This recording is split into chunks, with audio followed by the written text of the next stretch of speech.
Okie dokie. Hey everybody, welcome back. Tonight we're going to talk about post-harvest vineyard management.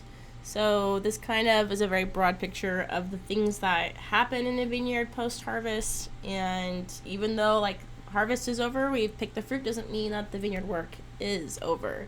So actually it's just beginning in a lot of ways. So disclaimer for this presentation, the processes that we're talking about are adopted from wineries and sources that are cited. Some vineyards will choose not to partake in one or more of these practices for their own reasons, and no one is necessarily wrong. So, for example, we'll talk about irrigation and some other things, and some people choose to irrigate post-harvest and some people choose not to, and there are valid reasons on both sides, really. So just keep that in mind, and if you are a winery or vineyard owner watching this and you completely disagree with some of these things, that's okay. There's more than one way to grow very high quality fruit, so don't worry about it, and just keep that in mind, especially as you talk to other folks and as you go along. It's all part of the learning process and experience, is just seeing both sides and then deciding what you'd like to do if you were in your own vineyard personally. So, why do vineyards need care after harvest? Well, grapevines have just gone through this massive marathon of producing fruit, and they are exhausted, right? So they're stressed out, and there's a huge depletion of their nutrients. They've had a lot of exposure to UV and pest pressures and all this other situations. So they're stressed out and exhausted as plants. And so the recovery time for a vineyard really depends on the crop load intensity, right? So how hard you are working the vines correlates with how long it takes them to recover, which makes sense. So if you were producing 2 to 4 tons per acre, there is very little time needed to recover. And this is according to one of the sources I have lined out on the very end of this presentation. 4 to 8 tons, you need about a month for your vines to recover from that. And about over 8 tons per acre, you would need between 4 to 8 weeks. So it doesn't really seem that long. But to put it into perspective, the vines need time to replenish their nutrients, replenish their hydration, and before they go dormant, so before they go into sleep, right? So successful management strategies can maximize the following year's yield and fruit quality. So that's why we care about that. We want next year to be a good crop season too, so trying to make sure we get the most out of this vineyard. So tonight we're going to talk about, or today, depending on when you're watching this video, we're going to talk about post-harvest practices for irrigation, fertilization, pruning, and also soil amendments as well. There's a little bit of cover crop in here too, which we've talked about in this class before. So irrigation, post-harvest irrigation. So this can be confusing for folks, and like I said, some vineyard owners will agree and practice this, and some vineyard owners will decide not to do post-harvest irrigation, both for their own reasons, which we'll talk about. So post-harvest irrigation, if you're going to post-harvest irrigate, at this point in the vineyard, you've just harvested the fruit and the canopy is still active in the vines. So it's still green, you're still getting sunlight, they still, go through photosynthesis, and they're still active, alive, and functioning. So this is not it's not a time to irrigate when all the leaves have fallen off. That's you've reached past the point of when you should do that. So why do we do this? It helps relieve stress from vines. So like we talked about, UV, heat, pest damage, if you've been applying water deficit irrigation to your vines throughout the growing season, mechanical harvesting, any type of defoliation, these are all things that stress the plants. So it's going to help relieve that stress, so that way they can start, they absorb the water and start working towards rebuilding and replenishing itself. So this is going to rejuvenate the canopy and photosynthesis reactions. And with that vine is going to reaccumulate carbohydrate reserves and store it for the next season for spring. So proper nutrient storage would correlate with a successful and a consistent start with bud break and shoot growth in the following spring. So if it has all the nutrients it needs, once it wakes up from that dormancy, it's ready to start producing and start with that new season's growth. And then that would all happen at the same time. It'd be more consistent. That if some vines were severely depleted compared to others, then they would do what they can, but it wouldn't be at the same time. So that's definitely an incentive to do that. Also, there's been a lot of sources saying that post-harvest irrigation helps with cold hardiness prep. So the process of the vine lignifying its shoots, so that's a really important word, lignify. So the shoots are turning into canes at this point. So all of that bendy green material is starting to harden and turn into more stiff woody components.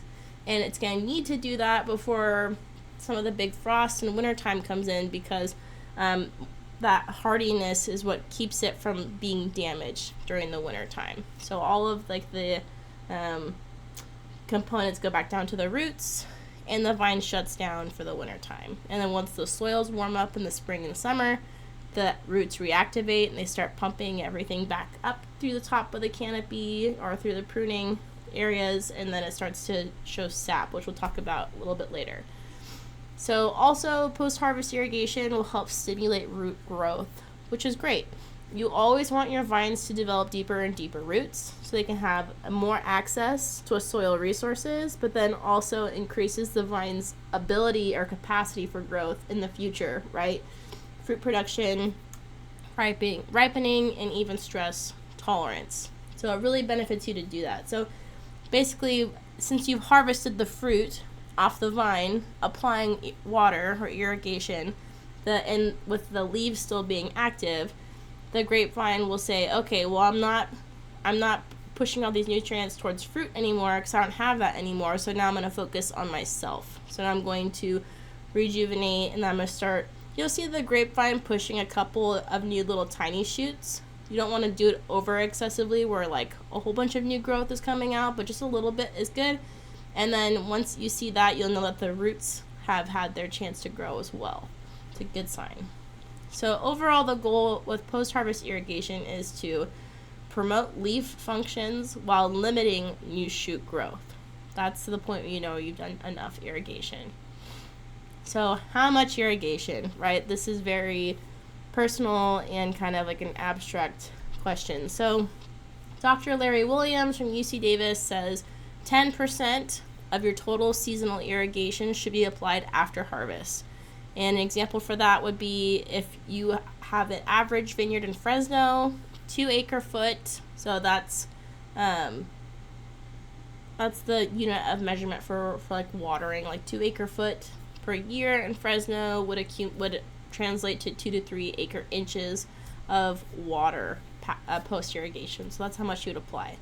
An alternative for that is just to determine by soil moisture. So if you have like tensometers and probes in your soil and across your vineyard, you could see like what just the soil moisture is overall during or after an irrigating practice or session, and the goal is to be near total field capacity. So that is important. So it's important to irrigate for the reasons we just talked about, but also if you consider post-harvest nutrient applications, the soil needs to be within proper moisture levels for the grapevine to actually uptake those nutrients. So if you are out there and you're not irrigating and you're laying out all these nutrient applications, then it's useless at that point because the roots are shutting down, the soil is not moist enough to transmit that, so it's going to be a waste of money and a waste of time, so not ideal. And then here we just have a couple of photos. This is flood irrigation, which I've never worked in a vineyard that's had this, but I thought this was pretty crazy.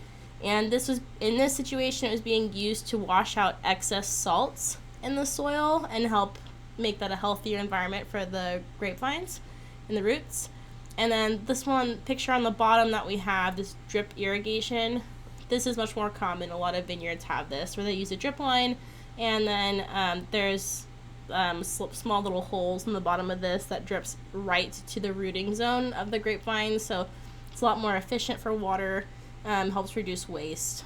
But the hard thing about this is a lot of wildlife can come through your vineyard, coyotes, etc., and they will smell and see the water in the drip lines, and they will bite into it and try to get some water, and then you're repairing these things all the time, but it is what it is.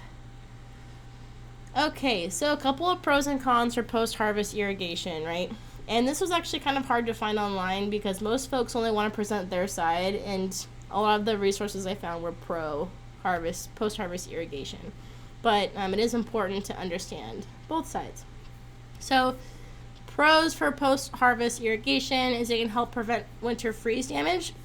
So we were talking about the grapevine being able to lignify and get ready for winter before the big freezes come in. That helps the vine transform itself to get there, right? If you do enough irrigation. Helps prevent erratic spring bud break. So if all the vines have sufficient nutrients and they went to bed, dormant, went into dormancy, happy and healthy, then they should wake up rejuvenated in the spring with all their nutrients and go through bud break around the same time or consistently with each other. Delayed early shoot growth, again, as part of erratic spring bud break. Poor fruit set, smaller cluster sizes, low yield, and poor fruit quality. So if you force yourself to run a marathon, and then after that marathon, you don't feed yourself, and you just say, oh, go to bed, you'll feel fine. After you wake up the next day, you're going to feel like crap, and you're not going to have a really hard time performing basic functions. So it's a lot like that for a grapevine. You wouldn't expect yourself to do well under those circumstances, so it's not always the best for plants either. However, cons of post-harvest irrigation is you have a potential of overwatering or wasting water, and we live in California, so wasting water is a huge problem, and it's a huge agriculture state, and there's already a huge shortage for water in a lot of these areas as it is. So not a great situation there. It can also increase your susceptibility for diseases. So we'll talk about diseases soon in this class, especially for winter time, but ultimately cold, wet weather and vines don't always mix well, especially if you have open wounds or other types of things going on. So that can be a problem for spreading diseases. Overall, reduced fruit quality, delayed dormancy, hindering the lignification of hardening shoots. So the delayed dormancy is a result of overwatering, kind of like what we said a couple slides back. The goal for irrigation is to promote the leaf functions, right? So just think, rejuvenate the canopy, but we're not trying to tell the vine to take off and start all over again. So just enough water to give it a good drink, as Greg Boger says. He likes to give his vines a good drink after working hard from harvest, and then let them go to sleep for their dormancy. So that is what the goal is. So there is such thing as too much. Okay. Now we have post-harvest nutrient management. Now we talked about irrigation. Let's talk about nutrients. And we already talked about nutrients in this class, and you guys did a great job with that. So what we would do in this situation is after harvest is a great time to calculate what your yields were. So after you've done all of your production and everything, and you picked all the grapes in your vineyard, you say, okay, this year we had, X tons from this block and this block and this block, and either this met our goal for our projections or this didn't. We either produced way too much or we produced way too little for whatever reasons, right? So this would be a good time to assess what type of nutrients your vineyard might need or might be lacking to help with that, right? So petiole and leaf tissue samples are done. Soil analysis is done in visual assessment. These are all done at bloom to determine what nutrient additions might be needed, right? So again, your canopy must be active. So this would be post-harvest, so your canopy is still active for nutrient additions to be assimilated. So if you found out from the previous season, so say it's fall right now, right? We're in November currently.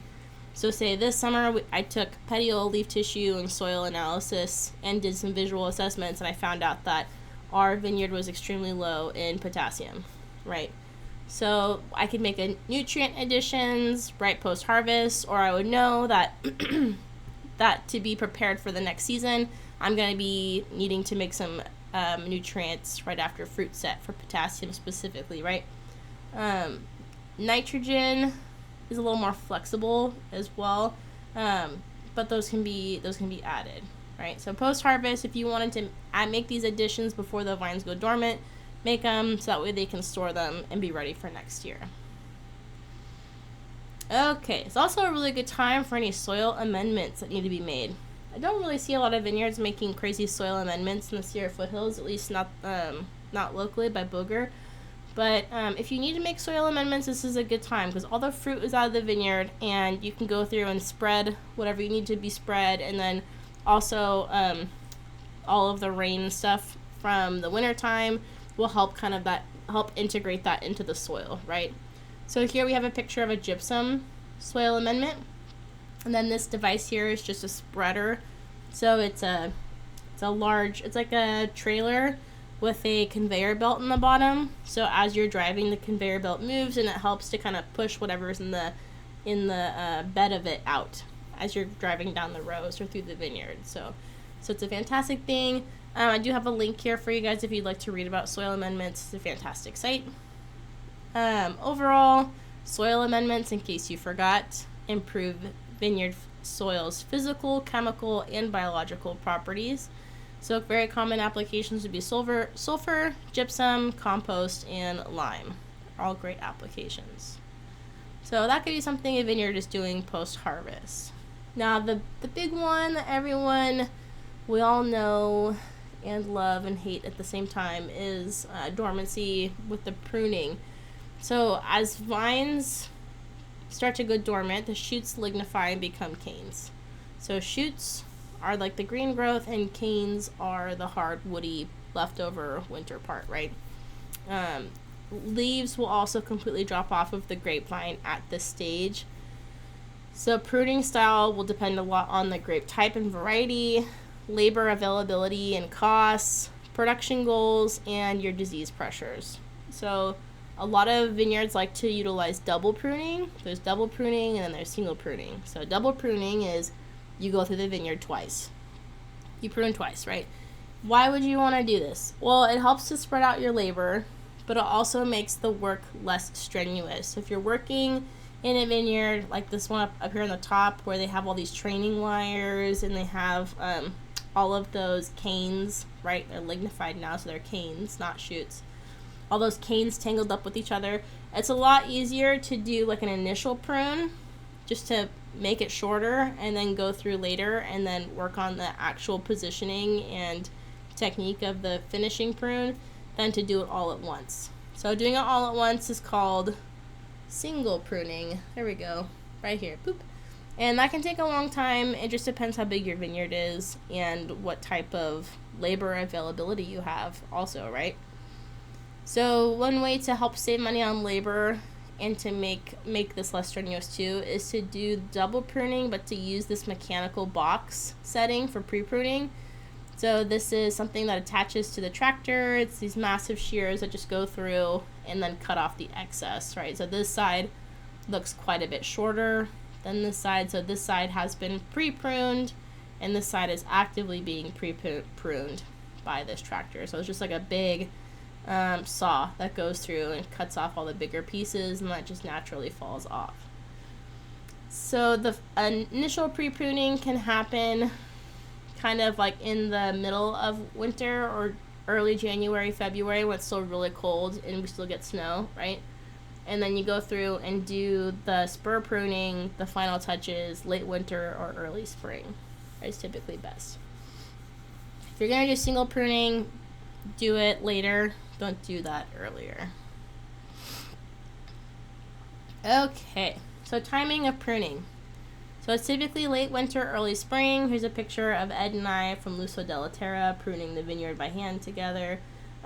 So the risks, right? If you prune too early, you can expose grapevine wounds to diseases. So like we mentioned earlier, when it's cold and wet and you have open wounds on the grapevines, that's a good time for like eutypa or other types of diseases or viruses or like infections to enter the vine and kind of make their home, right? So in the grapevine, we have xylem and phloem, and it's they're kind of like highways that work as a network to distribute nutrients and sugar and water throughout the plant, right? So this is basically an open wound or open access to this freeway and to enter the vine and cause a problem. So you don't want to do it too early, and that's not great. Risks of pruning too late: you can delay bud break. So pruning is kind of a signal to your vine of the changing of times too, right? So it can stimulate growth. Plants and grapevines are especially interesting that way. They're very responsive to pruning. They know what's going on. So if you do it too late, the vine can have a hard time to getting that new growth ready in time, right? And then your grapevines are off their cycle, and by the time winter comes around, the grapevine doesn't lignify in time to keep itself safe during the dormancy time. There are actually regions of this world where people grow grapes close to the equator, and they can have up to 4 harvests a year, and it's all dictated by pruning. So, there's a vineyard, and I'll have to fact check where this is, but they harvest by block, and they alternate. So you prune, and the weather is like consistent growing season all year round because they're by the equator, right?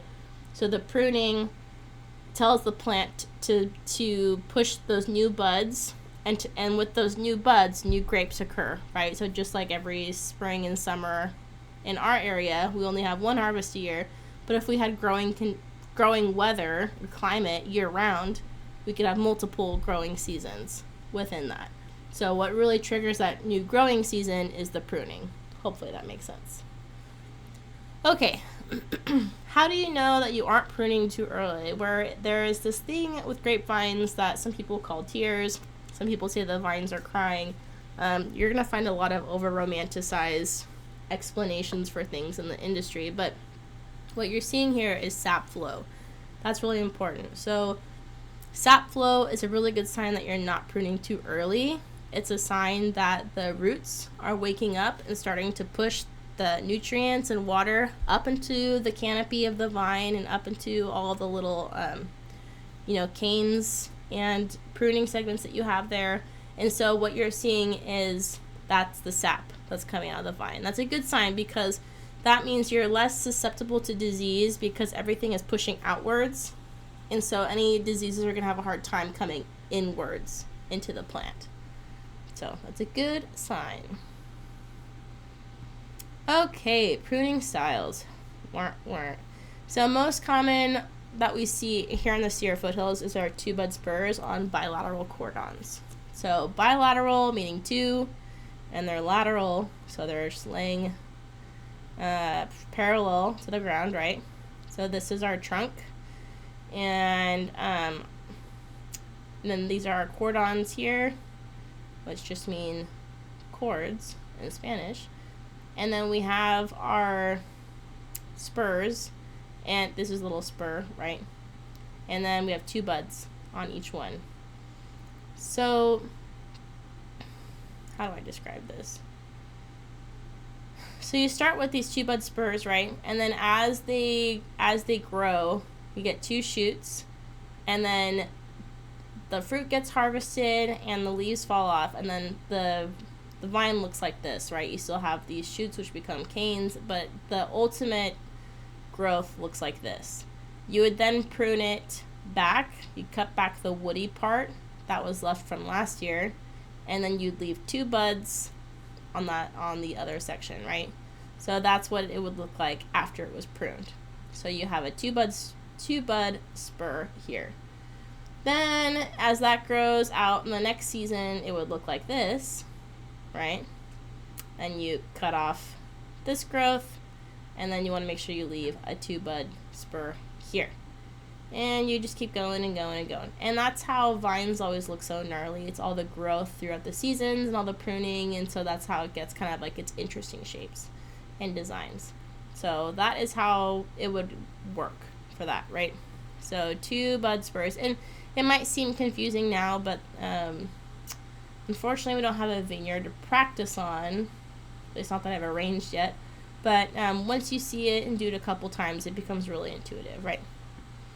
So 2 buds, and if this is pretty common practice, if you wanted a higher, you could have a higher yielding vineyard if you want, if you left more buds, right? But as we talked about with our yields in our previous lecture, there's a lot of thoughts about tonnage per acre, right? Depending on the variety, depending on the style of wine you're making. So that's ultimately up to you, but pretty common practice for a lot of reds in the Sierra foothills is 2 bud spurs. Cool. So spur pruning is faster and easier to perform, right? So you just go through and you cut.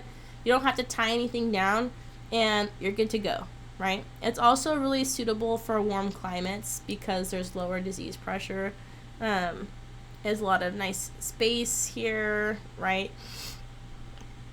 We don't have to worry too much because it gets really hot, right? Okay, cane pruning will leave behind the whole cane for fruiting positions to grow off of, right? And this is ideal because there's less shoot thinning passes required during the year. There's like less foliage and less craziness. You don't have to clear that way through. So it's really good for cooler climate vineyards, and that will minimize your disease pest pressure just by doing that too. And then I have a link for you guys, which way? Oh, opposite way, from Ask Extension about cane versus spur pruning and the advantages of each, right? So here is a picture. We're going to compare cane pruning versus spur pruning. So here we have 4 cordons. I'm forgetting what this positioning is called right now, but I think they're just called quadrilaterals. Anyways, so you have 2 training wires.